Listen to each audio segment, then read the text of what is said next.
Well, good afternoon and welcome back to the channel. I know it's been quite a while since I've done a video, but I've been extremely busy here this spring working on some projects, and I'm getting ready to show you guys one of the projects that I've been working on. This will just go to show that I have other interests in this world besides the destruction of the deep state, which I will get back to making videos about those as well. It's kind of funny because I think back in February or so, I put out a post on Facebook that said, I think I might need to take about 6 months off just so that everybody can catch up. And I was joking when I said that, but it's just kind of how it's worked out. I've taken a little bit of a break from it, but I'm still keeping up with everything. I'm just not doing videos right now about it, but like I said, I will get back to those.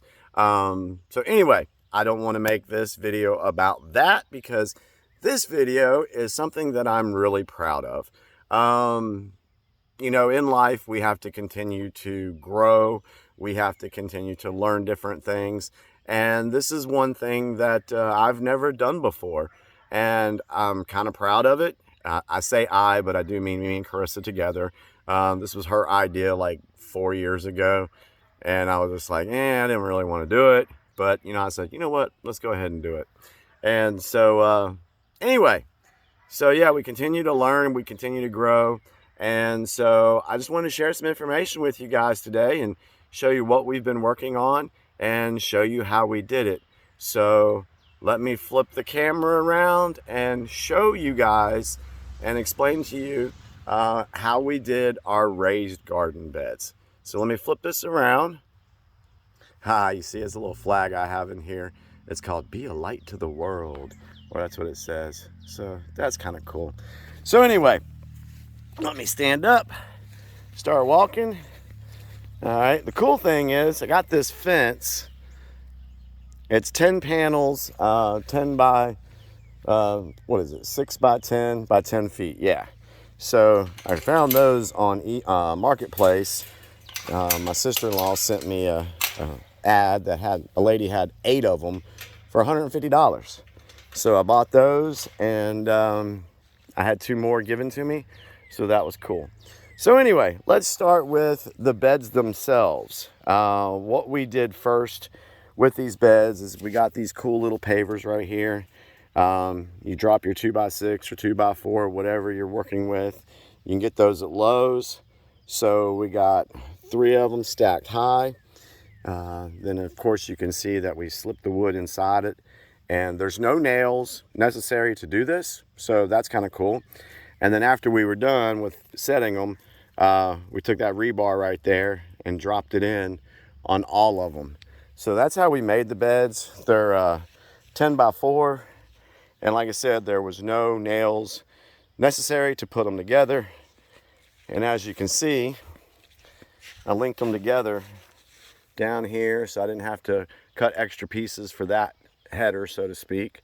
So that worked out pretty good, pretty easy.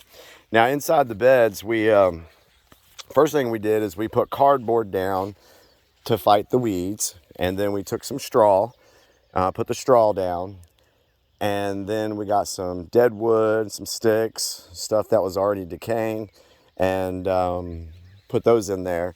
And then that's when we went and got a bunch of leaves and put that in, and then we put the dirt on top of it. So that's how we made the beds.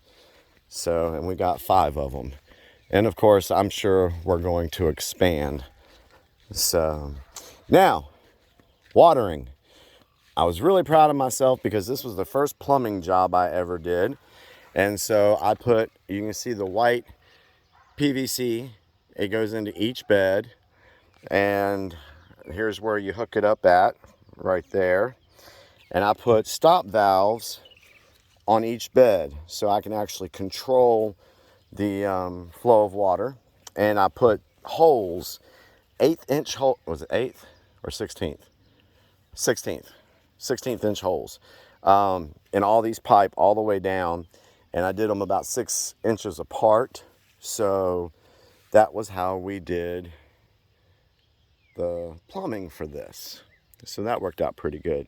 Now, the thing was getting pressure to this, and I'm still working on that, but I did go get a bigger pump to pump water out the lake and put them here in my storage tanks. Now this was actually first designed as my rain barrel system because we're a long way away from the house, and it sucks to drag a 300-foot cord all the way down here. So first I got a couple of trash cans from Lowe's.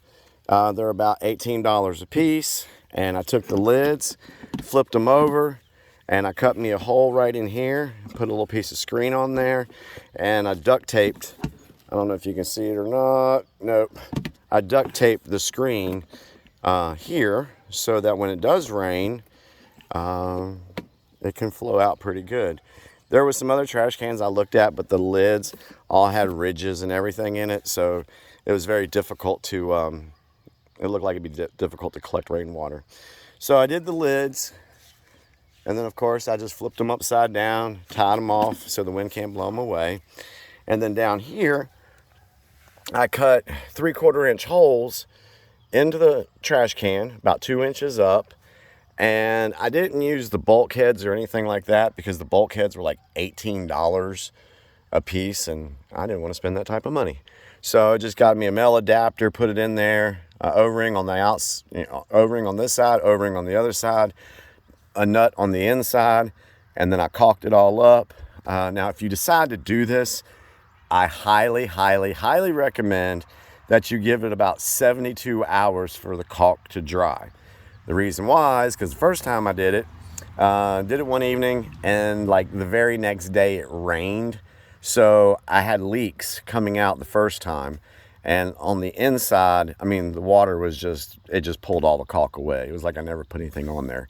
So I highly recommend, I went back, redid it, let it set for 3 days. And now, as you can see, there's no leaks on any of these now. And then I just plumbed it out. Elbow there, a T there, T there, and then I've got my spigot here, and the water flow is actually not that bad. You know, it's actually pretty good. So I can actually hook the hose to this, and I can water the rest of the garden if I didn't want to use the plumbing, the irrigation system. But yeah, that's what I did. And this will hold 96 gallons of water. So there's enough water out here. Carissa can come along, fill that up, or use a hose, whatever she so desires, and take care of the plants that she's put up on these trellises. Now these trellises are old cow panels, I think that's what they call them. And so I just took 2 of them, bent them here to create this arch. And then of course that one as well created the arch. So, and I'm also going to get one here because these watermelon are ready to climb. You can see that they're already coming out. And so they're going to crawl up, and I'm going to hook them to the fence here. So that's one thing I got to do. Maybe I'll get that tomorrow. But then I started decorating. These yellow sunflower things were up by the house. Honestly, never really paid them much attention. But here in the last couple of days, I've seen them more than I've seen them in a while. So I just did a little decoration, had these little, I don't know, cranes. I strapped it down so it's not going nowhere. Got another one over there. Oh, and we also put copper rods into the beds. Now this bed doesn't have copper rods. I need to get some. I got some in the house, just got to cut them. But the other 4 beds do. And basically that's supposed to draw energy out of the ether. And it goes in, and it's supposed to help your plants grow bigger and produce more. As you can see, these zucchinis, these suckers have taken off. You know, if you've been following me on Facebook, you saw when I first built these, and these beds were empty. But we got the zucchini, that's cantaloupe, and peas over there. Our corn's coming in good. The beans, those down there aren't bad. There's something eating the beans, the leaves of the beans, so I got to figure out what that is. And let's just go over here. Like I said, that is the, what did I say that was? Watermelon? Yeah, watermelon. Here's the other crane. And then this is the tomato and basil and marigolds. Marigolds are put in there to keep bugs away from the tomato plants. And I don't know if you guys know this, but I didn't.